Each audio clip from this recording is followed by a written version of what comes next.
The White House, Pentagon, State Department, NSA, an Iranian nuclear plant unconnected to the Internet, and numerous large banks and corporations have been successfully hacked. Almost any network can be. The goal of network owners and operators should not be just to prevent unauthorized penetration. That goal is almost too ambitious to be realized. In addition to seeking to exclude malicious actors, network operators should seek a more attainable goal: to be resilient under attack. Resilient networks are those that quickly identify and limit the activities of unauthorized actors. They are networks that are architected to minimize the potential for damage. Most important, they are characterized by an ability to resume essential operations quickly after sustaining a disabling attack.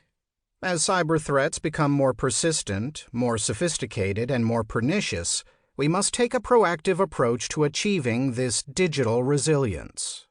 Making this pursuit more difficult, the topography of the threat landscape is becoming increasingly diverse and complex, with new and unique malware popping up every day. On May 12, 2017 at 7:44 a.m. UTC, a lone computer in Southeast Asia had its contents encrypted by the WannaCry ransomware. 30 minutes later, WannaCry had reached Latin America, and by 10:05 a.m. the malware had its first victims in Europe.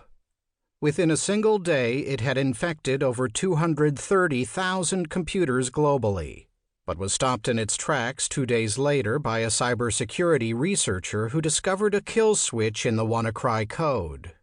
In this very brief period of time, countless major organizations and multinational firms had their operations interrupted, perhaps the most notable of which were a few hospitals of the UK's National Health Service.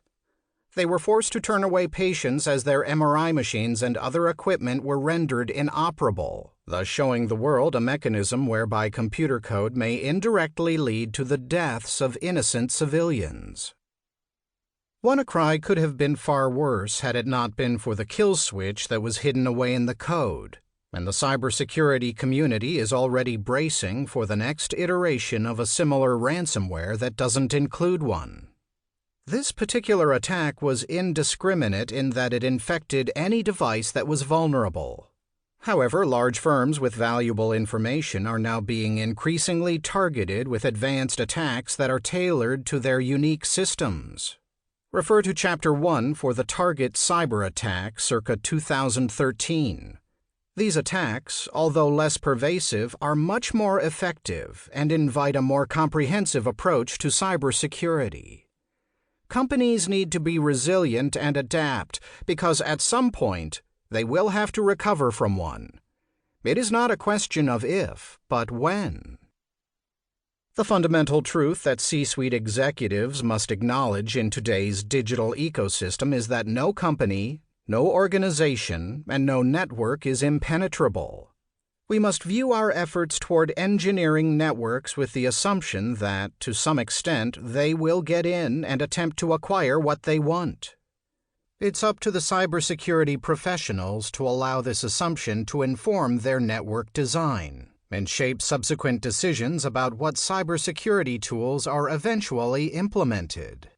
In this way, it's critical to understand that $1 spent on efforts to preemptively mitigate the damage is money better spent than $1 spent trying to prevent network penetration altogether.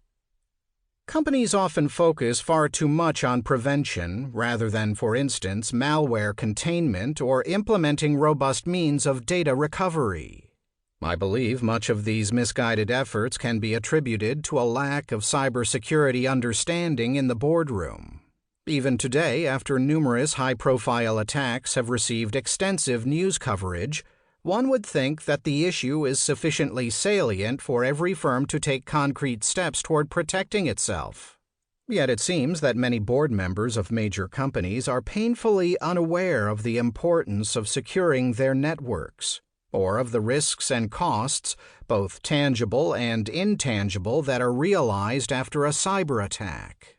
Companies may lose their customers' trust, diminish their brand's image, or incur costs that significantly reduce their bottom line. These ramifications can